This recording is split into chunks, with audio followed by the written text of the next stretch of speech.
All right, we got Paul Blancq here. He's going to talk about his grandmother, Maggie, who lived to be 105 and a half years old. Maggie told me a story. She told me lots of stories, but the one I remember the most is they just had crossed the river. Well, this was a long time ago. I mean, and she and my mom had crossed the river to in Missouri. Was on the other side of the river from Dyersburg, and Dyersburg, Tennessee, went to.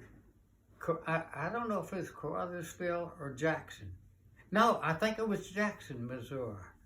Anyway, Maggie moved to Jackson, Missouri. Now, you got to remember, this was a long time ago. I would guess Maggie was in her 20s, and she was born 10 years after Custer's last stand.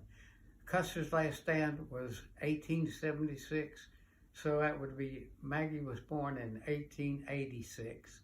And she was a grown woman, so it'd be 96, maybe 1906 or something. Anyway, Maggie got away from her abusive husband and took my mother and rode her cart or buggy or whatever they had all the way to the Mississippi, but they couldn't get across the Mississippi. But there was a ferry that would take them across. But Maggie didn't have any money. I mean, good God, we're talking about the turn of the century in the country, and good Gibson. I mean, I forgot the place in Tennessee. It's up northeast of us. And anyway, she took Mama all the way to the river, and she couldn't get across the river, so she gave the guy who owned the ferry, gave him her horse and buggy if he would take them across the river. And he did, and I think they ended up in a place called Jackson, Missouri, which was just a little bitty hole in the wall. And Maggie, she would have to go into this town. Of course, they lived out in the woods in a little shack, and she would have to go into town for groceries. And she went into town one time, and at this particular time, I don't know why she had to pick up meat in town, but they weren't able to slaughter the animals out at the farm, and maybe they didn't have animals to slaughter. But Maggie went into town, and this was the day she was supposed to pick up groceries and meat, and she did. She picked up groceries and meat, and then she started home with her 2 horses. She had 2 horses pulling her buggy. And on the way home, the odor of meat somehow got out of her buggy and got into the surrounding places and started attracting wolves.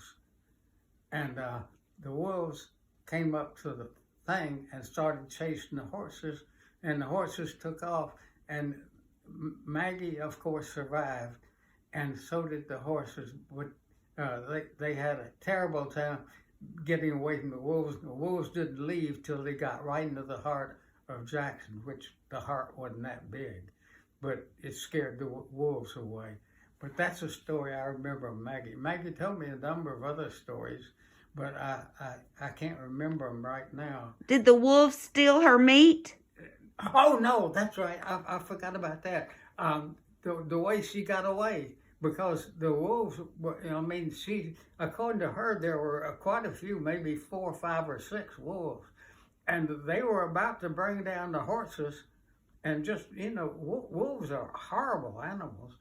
And so what Maggie did is she took the meat and threw the meat out the back of the wagon, and the wolves stopped to eat that meat, and I let Maggie go. I forgot about that. Yeah. That's right. That's how she got away. Wow. She threw the meat out to the wolves, and the wolves stopped to eat it, and she got the rest of the groceries into town. Wow.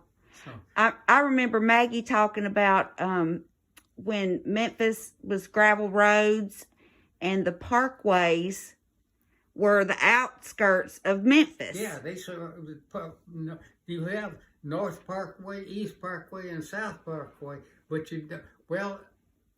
I don't think there's any West Parkway at all. It's all South Parkway, and then East Parkway, and North Parkway, and they surround the whole city of Memphis. Mm-hmm. But that was And the streetcars ran down it. what? The trolleys, the streetcars, Oh. didn't they take the parkways? I don't remember that. I Seemed like she was remember telling the me. streetcars. I've ridden many of them, and I remember one time about the streetcars. I was a young kid, and how old was I? This was after the war, so I was about maybe 12 or 14 years old or something.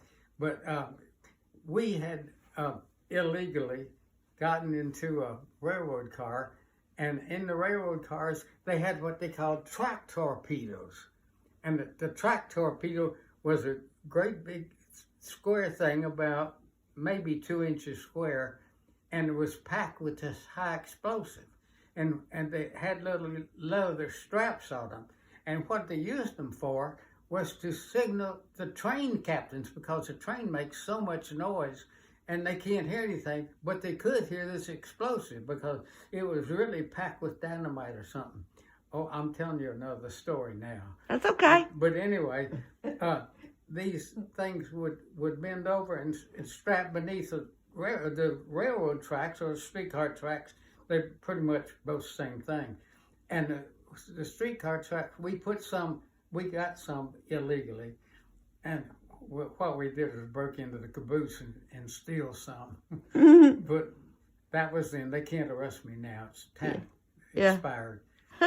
You was a kid. On the tracks, it was on Bellevue, and it was in St. L's railroad tracks. But on the streetcar tracks, under the railroad tracks, we put these track torpedoes. And of course, we had no idea what they would do. And then here comes a streetcar, and it runs over that first track torpedo, and God, did it make noise.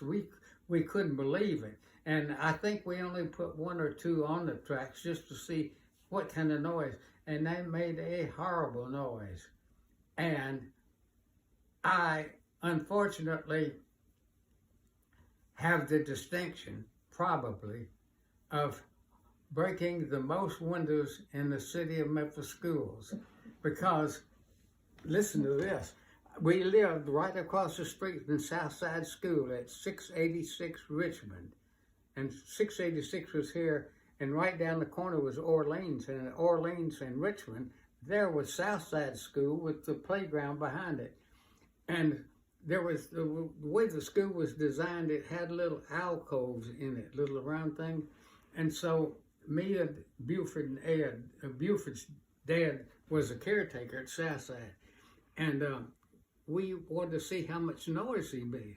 And we were kids, we weren't thinking beyond our immediate goals. And so we put this just one track torpedo down there. And we didn't know if it was dynamite or what it was. But we knew one thing, it was damn loud. And so we put this track torpedo down in this little alcove in Southside School. Now, here's the rub. Southside School was a beautiful school. And it had a design where all the windows in the school, they didn't have great big windows. They had these little small windows, bunches of them, just making one big window. And it was a beautiful design. But we didn't think about that. And so we got, I think it was just Buford and I don't know where Ed was, but the 3 of us were good friends, me and Buford and Ed. And so Buford and I, what we were doing, we were throwing rocks, partial bricks, trying to hit that thing, knowing that if that brick came down hard on that thing, it would explode.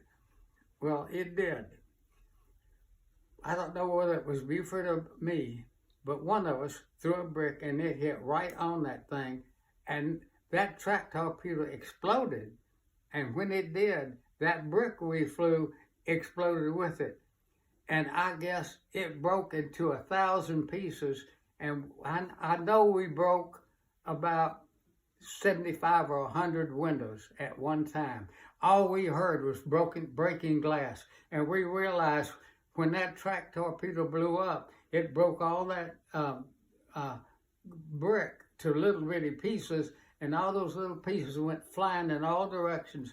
breaking all those beautiful windows in Southside School. Ooh. I wouldn't be surprised if we broke 100 windows in one. That may be why you can't hear so good now. Playing with those track explosives. You know? You know, that may be. I know. I mean, it could diminish retroactively Mhm. or something. Yep. That could be. Well, very good. Well, those are some of my stories. All right. We'll pick up later. Bye. Bye-bye. What's today's date? Um, November 5th? 6th. 6th. Friday. Friday, November 6th. Bye.